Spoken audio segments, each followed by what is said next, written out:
حق قصیدہ راستہ. میں ملتمس ہوں برادر سید ناصر عباس شیرازی صاحب سے، آپ مرکزی قائد اور مجلس وحدت مسلمین پاکستان کے مرکزی ڈپٹی سیکرٹری جنرل ہیں، میں التماس کروں گا کہ تکریم شہداء کانفرنس میں آپ سامعین سے خطاب فرمائیں. ان کی آمد کے لیے نعرہ تکبیر، نعرہ رسالت، نعرہ حیدری. اعوذ باللہ من الشیطان الرجیم، بسم اللہ الرحمن الرحیم. والعصر ان الانسان لفی خسر الا الذین آمنوا وعملوا الصالحات وتواصوا بالحق وتواصوا بالصبر. صلوات پر محمد و آل محمد.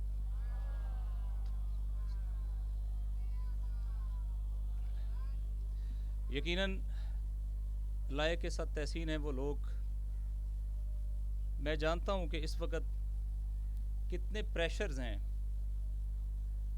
کہ فیس بک سے لے کے عوامی اجتماعات تک ہر جگہ فلٹرز لگائے گئے ہیں کہ اس شخصیت کا نام نہ لیا جائے، ان کے حوالے سے اجتماعات منعقد نہ ہوں، ان کے حوالے سے اظہار خیال نہ ہو جائے. کتنا خوف زدہ ہے دشمن جو زندگی میں بھی ان سے خوف کھاتا رہا، اور ان شہیدوں کی اور بالخصوص شہید قاسم سلیمانی کی شہادت کے بعد بھی اتنا خوف زدہ ہے کہ وہ جتنے فلٹرز لگا سکتے ہیں وہ لگا رہے ہیں، لیکن انہیں یہ نہیں پتا کہ یہ اللہ کا وعدہ ہے. ان سارے فلٹرز کے باوجود جیسے کسی دور میں موسیٰ کی آمد کو روکنے کے لیے اس وقت کی فرعونیت نے سارے فلٹر لگائے تھے، لیکن حق طاقتور ہوا تھا اور حق پوری دنیا پر غالب آنے کے لیے ہے. آج قاسم سلیمانی کے نام کو جتنا دبانے کی کوشش انہوں نے کی، کر کے دیکھ لیا. حسین ابن علی کے پروانے اس نام کو اتنا بلند کریں گے انشاءاللہ، چونکہ اس نام کو بلند کرنے کا وعدہ خود اللہ نے کیا ہے، اس کو کبھی دبایا نہیں جا سکتا انشاءاللہ. صرف یہ اظہار کرنا چاہتا ہوں، پریشرز ہیں اور وہ بڑے بڑے انقلابی اور شخصیات وہ اس پریشرز کے مقابلے میں کھڑے نہیں ہو پاتے ہیں. یہ لطف ہے خداوند کریم کا ان بھائیوں پہ، ان بہنوں پہ، ان عورتوں پہ، ان بچوں پہ اور ان علماء پہ اور ان شخصیات پہ کہ جو اس مقابلے میں اس میدان کے اندر بھی الحمدللہ مقاومت کے ساتھ کھڑے ہیں. لہذا میں مبارکباد پیش کرتا ہوں مجلس وحدت مسلمین کو، ان کی اکابر لیڈرشپ کو پنڈی اور اسلام آباد اور جن دوستوں نے اس کو مینج کیا. میں صرف مختصر، چونکہ حجت الاسلام والمسلمین علامہ راجہ ناصر عباس جعفری سے زیادہ مؤثر کوئی بندہ اس موضوع کے اوپر بات نہیں کر سکتا. اور اگرچہ آپ کے یہ علم ہے کہ آج کا دن جو ہے یا یہ ایام جو ہے یہ عشرہ تکریم شہداء جو منانے کا اعلان کیا گیا، تو اس میں شہداء مچ کے دن بھی شامل ہیں، وہ بھی انہی ایام میں ہیں. اس میں شہداء علمدار روڈ وہ بھی 10 جنوری کی شہادت ہے. صلوات پڑھیے گا محمد علیہ.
صلوات پر محمد وآل محمد صلی اللہ محمد وآل محمد۔ میں صرف ان 5 نکات کی طرف اشارہ کرنا چاہوں گا کہ اگرچہ یہ ایام تمام شہداء کو منانے کے لیے ہیں، ان کی یاد کو منانے کے لیے ہیں، وہ پاکستان کی سرزمین پر ہو، وہ دنیا میں کہیں بھی ہوں، جو ظلم کے مقابلے میں مظلومین کی حمایت کرنے کے جرم میں، مکتب اہل بیت سے تعلق رکھنے کے جرم میں کہیں بھی شہید کر دیے گئے، ہم ان سب کی یاد کو منائیں گے۔ لیکن بعض ایام مخصوص بھی ہوتے ہیں۔ آج کا دن مخصوص بھی ہے چونکہ کل 3 جنوری شہید قاسم سلمانی کی شہادت کا دن ہے۔ ان 5 نکات کو جن کو میں آپ کے سامنے مختصراً بیان کرنا چاہوں گا۔ پہلا نکتہ یہ ہے، جیسا کہ یہاں پہ بھی یہ بات ہوئی ہے، ہم پاکستانی ہیں، ہمیں پاکستانی شہداء کی یاد منانی چاہیے، ہمیں پاکستان کے حوالے سے اپنے اکابر کو جو ہے وہ یاد کرنا چاہیے۔ وہ ایک ایرانی جرنیل تھے، اور ایرانی جرنیل کی یاد منانا یہ ایرانی ایجنڈا تو ہو سکتا ہے، پاکستانی ایجنڈا نہیں ہے، ان کے ایجنڈے پہ کام نہیں کرنا چاہیے۔ یہ میں نے باتیں سنی ہیں، یہ پروپیگنڈا کیا گیا ہے، اور ہمارے اپنے لوگ بھی بعض اوقات اس کو ڈیفینڈ نہیں کر پاتے، اگرچہ یہاں الحمدللہ میں نے دیکھا ہے کہ بھرپور طریقے سے اس پہ اظہار ہوا ہے۔ میرا یہ سوال ہے، ایران کے کتنے جرنیل شہید ہیں؟ سینکڑوں، اگر ہزاروں میں نہ ہو تو سینکڑوں میں ہیں، جرنیل لیول کے، اس لیول کے جو بڑی سطح کے لوگ ہیں وہ شہید ہیں۔ کتنے لوگوں کی شہداء کی یاد ہم پاکستان کے اندر ایام منا رہے ہیں؟ وہ سارے ہمارے شہید ہیں، لیکن ہم ان کی یاد کو اس طرح سے نہیں منا رہے۔ شہید قاسم سلمانی کیسے باقیوں سے مختلف ہے، اور اس کی یاد کو منانا کیوں زیادہ ضروری ہے، اور دشمن کیوں اس کے اوپر زیادہ فوکس کیے ہوئے ہے کہ ان کی یاد کو نہ منانے دیا جائے، لہٰذا جو فلٹر لگ سکے، کہیں انہیں ایرانی بنایا جائے، کہیں انہیں شیعہ بنایا جائے۔ ہم نے آج شہید کا یہ چہرہ دکھانا ہے۔ میں پاکستانی ہونے کے ناطے میں یہ اظہار کرنا چاہتا ہوں کہ اگر میں سچا پاکستانی ہوں، اگر میں پاکستان کی سرزمین سے محبت کرتا ہوں، اگر میں نے پاکستان کے ساتھ وفا نبھانی ہے، بخدا شہید قاسم سلمانی میرا محسن بھی ہے۔ اور آپ یہ سوال کریں گے کہ آپ کا محسن کیسے ہے، تو میں آپ کو یہ بتاؤں گا کہ پاکستان کا دشمن کون ہے۔ ابھی اظہار کیا امریکہ پاکستان کا دشمن ہے، ابھی اظہار کیا پاکستان کا دشمن داعش ہے، ابھی اظہار کیا گیا پاکستان کی دشمن تکفیریت ہے، ابھی اظہار کیا گیا پاکستان کی دشمن دہشت گردی ہے۔ یہ جو دنیا ہے، یہ گلوبل ویلیج ہے، یہاں ڈومینو ایفیکٹ آتا ہے، ایک چیز کا دوسری پہ، دوسری کا تیسری پہ۔ لہذا دشمن نے یہ سوچا اور یہ پلان کیا کہ وہ ایک ایسا نیا مرحلہ شروع کرنا چاہ رہے ہیں جس کے نتیجے میں مسلم امہ کے قلب کے اندر تقسیم کا چیپٹر شروع کرنا چاہ رہے ہیں۔ لہٰذا انہوں نے فلسطین کی سرزمین پہ ناکامی کے بعد شام کی سرزمین سے یہ سلسلہ شروع کیا، اور داعش کے ذریعے شام کو ڈس انٹیگریٹ کرنے کا سلسلہ شروع ہوا۔ وہاں پر انسرجنسی سٹارٹ کرائی گئی، وہاں پر ملیٹنسی سٹارٹ کرائی گئی، کئی لاکھ دہشت گردوں کو شام کی سرزمین پر اتارا گیا۔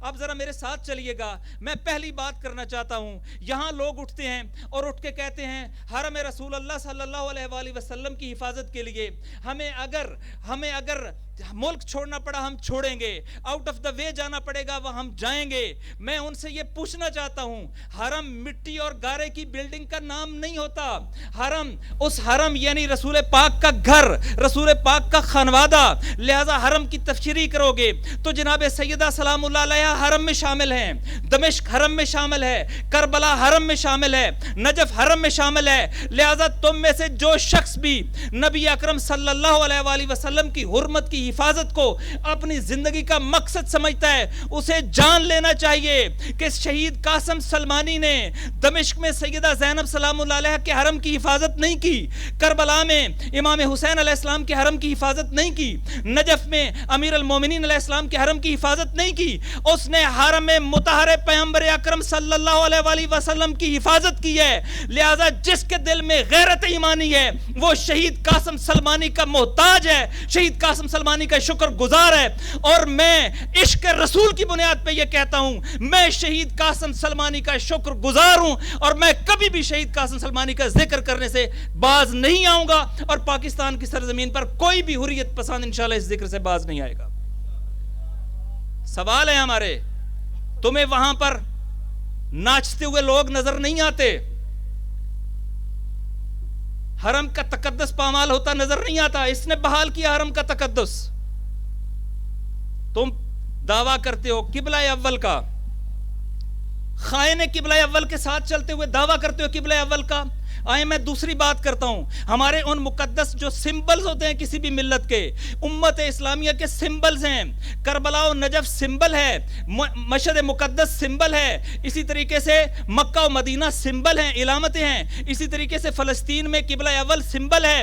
اگر ہمارا سمبل, اگر ہمارا جو خاص علامت وہ دشمن کے قبضے میں ہو, انسان کو چین نہیں آتا. مجھے بتاؤ وہ خائن کہاں پر ہیں جنہوں نے فلسطین کی سرزمین سے خیانت کی, قبلہ اول کے ساتھ خیانت کی, جنہوں نے مسجد اقصی کے ساتھ خیانت کی. مجھے ان کے ساتھ کھڑا ہونا چاہیے اور ان کا ذکر منانا چاہیے اور ان کی بات کرنی چاہیے, یا اس کی بات کرنی چاہیے جس نے مسجد اقصی کے تحفظ کے لیے, جس نے سرزمین مقدس فلسطین کے تحفظ کے لیے اہل سنت برادران کا اور اہل تشیع کا اس طریقے سے ساتھ دیا کہ میں چیلنج کے ساتھ کہہ سکتا ہوں کہ اسرائیل اس وقت ایکسپینشن کی جنگ نہیں لڑ رہا, اپنی بقا کی جنگ لڑ رہا ہے. اور شہید کے خون کی قسم میں اس سٹیج کے اوپر کھڑے ہو کر یہ دعویٰ کرتا ہوں کہ جس طریقے سے شہید نے یہ کہا تھا اسرائیل اپنے وجود کی بقا کی جنگ ہار چکا ہے, صرف وقت کا تعین باقی ہے کس دن اس کا اعلان ہوا کرتا ہے.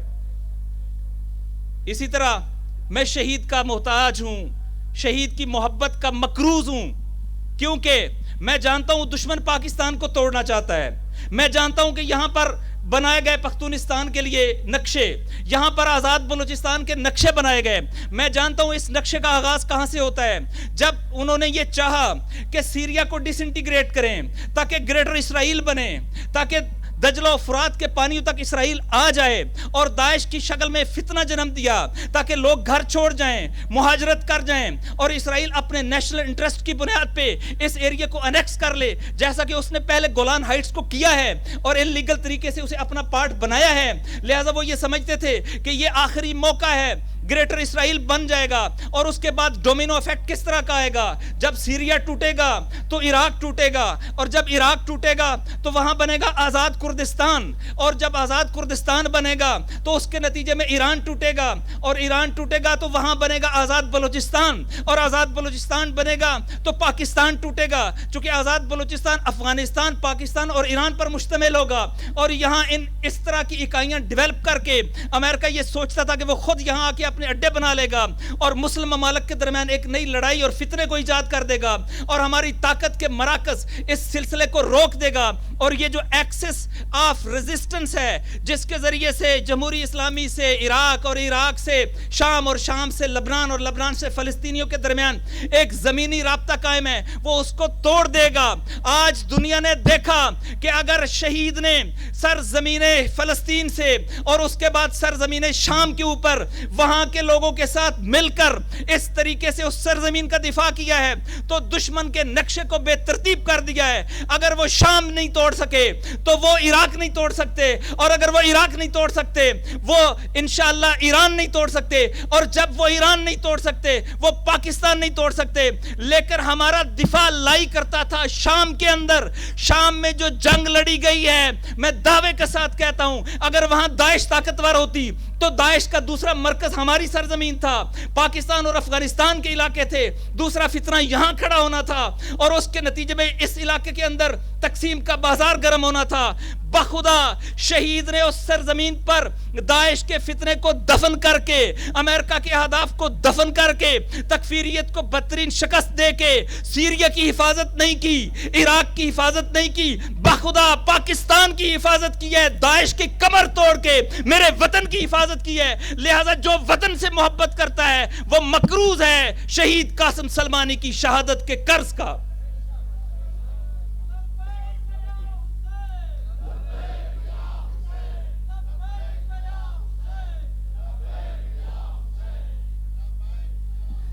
جب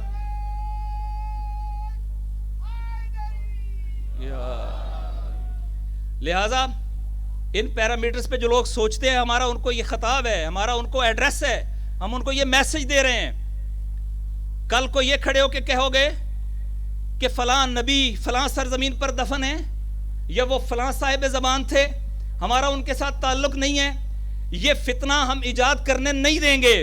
ہم شہید کے حوالے سے یہ کہنا چاہتے ہیں کہ یہ جو عالمی استعمار اور جیسا کہ یہ ابھی یہاں پر بات بھی ہوئی کہ عالمی استعمار نے خواب کیا دیکھا تھا، عالمی استعمار کا پلان کیا تھا، اس کا ٹارگٹ کیا تھا، اور اس ٹارگٹ کے مقابلے میں شہید کس طریقے سے کھڑے ہوئے. اور اسی طریقے سے یہ جو کہا گیا، کل میں ایک ویبینار میں تھا، وہاں کوسچن ہوا جناب، وہاں پر انہوں نے اہل سنت کو قتل عام کیا، نعوذ باللہ من ذالک. میں آپ کو بتاؤں پورے عراق کی سرزمین کے اندر جو مجموعاً داعش نے جن کے گھروں پر قبضہ کیا، جن کی حرمت پامال کی، وہ ہمارے اہل سنت برادران تھے. سیریا کے اندر انہوں نے جن کے علاقوں پر قبضہ کیا وہ ہمارے اہل سنت برادران تھے، اور وہ دیکھ رہے تھے کہ کوئی عرب سے اٹھے گا، کوئی ان کے دائیں بائیں سے اٹھے گا، کوئی نیٹو سے اٹھے گا، کوئی یونائٹڈ نیشن سے اٹھے گا اور ان کی مدد کے لیے آئے گا، اس فتنے میں ان کے ساتھ کھڑا ہوگا. لیکن دنیا نے دیکھا جو نام نہاد حرمین شریفین کے تقدس کا لبادہ اوڑھتے ہیں وہ بھی نہیں کھڑے ہوئے بلکہ داعش کے ساتھ کھڑے ہوئے. وہ جو نام نہاد آزادی کی بات کرتے ہیں وہ بھی داعش کے ساتھ کھڑے ہوئے. نیٹو بھی داعش کے ساتھ پریکٹیکلی کھڑی تھی، امریکہ کی داعش کے ساتھ کھڑا ہوا تھا. لہٰذا اس وقت اہل سنت بھائیوں کی عزت اور حرمت کی حفاظت کے لیے کون آیا؟ میں پورے فخر کے ساتھ کہتا ہوں علی کا بیٹا آیا، شہید قاسم آیا. اس نے اہل سنت برادران کا ہاتھ پکڑا، اہل تشیع کا ہاتھ پکڑا، وہاں کی سرزمین کے باسیوں کا ہاتھ پکڑا، وہاں کے کردوں کا بھی ہاتھ پکڑا، وہاں کے عیسائیوں کا بھی ہاتھ پکڑا. ان کو مل کر ان جارح قوتوں کے مقابلے میں کھڑے ہونا سکھایا، اور کربلا کے سے یہ ایسا انگیزہ ان کو عطا کیا کہ ساری دنیا نے دیکھا جس داعش سے حکمران کانپتے تھے، جس کا نام سن کر لرزہ اور خوف طاری ہوتا تھا، اور جنہوں نے ایسا انداز اختیار کیا تھا، بخدا اس داعش کی صفوں میں شہید قاسم سلمانی کے نام سے خوف آ جاتا تھا. لہذا آخری بات کہہ رہا ہوں، فتنہ شیعہ اور سنی کو اکٹھا کر کے فتنہ داعش کو قتل کیا. شہید نے سرزمین فلسطین و عراق اور نجف کی حفاظت کی. شہید نے شیعہ سنی یونٹی کی حفاظت کی. شہید نے اسلامی ممالک کی تقسیم کو روک کے میرے وطن کی حفاظت میں اپنا رول پلے کیا ہے. اور میں یہ بات سنی سنائی نہیں کرتا ہوں، یہ بات فرسٹ ہینڈ انفارمیشن کی بنیاد پر ہے. جب یہاں سے کچھ لوگ گئے اور انہوں نے کہا اگر امریکہ نے ایران پر حملہ کیا تو ہم غیر جانبدار رہیں گے، تو شہید نے ان کی آنکھوں میں آنکھیں ڈال کر یہ کہا تھا کہ سنو، امریکہ کے حملے کی صورت میں تم پاکستان کے بارے میں کہتے ہو ہم غیر جانبدار رہیں گے، بخدا اگر پاکستان پر کسی نے میلی نگاہ ڈالی میں غیر جانبدار نہیں رہوں گا. میں اپنے پاکستانی بھائیوں کی حفاظت کے لیے اپنا خون دینے کے لیے میدان کے اندر آؤں گا. یہ شخصیت ہے شہید قاسم سلمانی.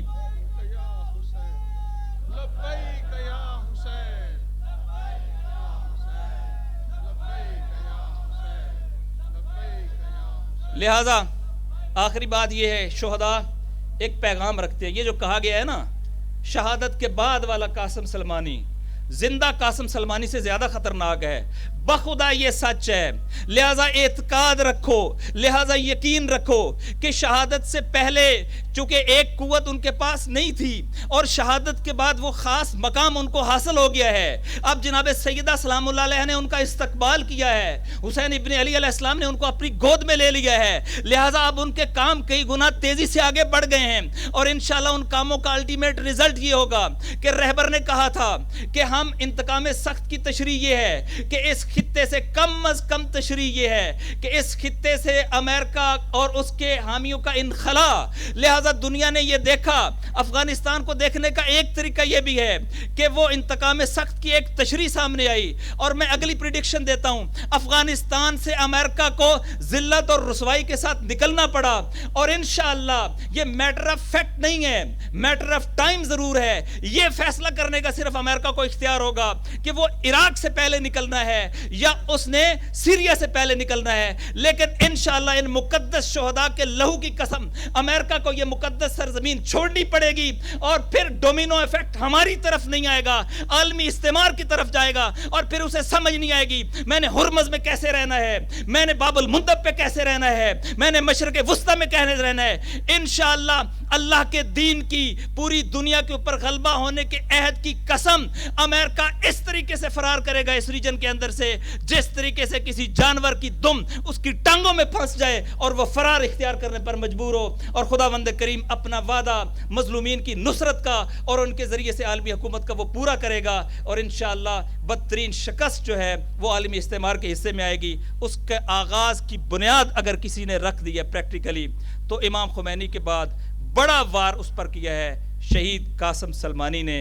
شہید قاسم سلمانی زندہ قاسم سلمانی سے زیادہ خطرناک ہے دشمن کے لیے اور زیادہ پاورفل ہے ہمارے لیے۔ پہلے ہم نہیں آشنا تھے، آج بچہ بچہ شہید سے عشق اور محبت کرتا ہے، اس کام سے عشق اور محبت کرے گا اور اس کا نتیجہ بھی دیکھے گا۔ والسلام علیکم ورحمۃ اللہ۔ ماشاءاللہ، جزاکم اللہ۔ نصر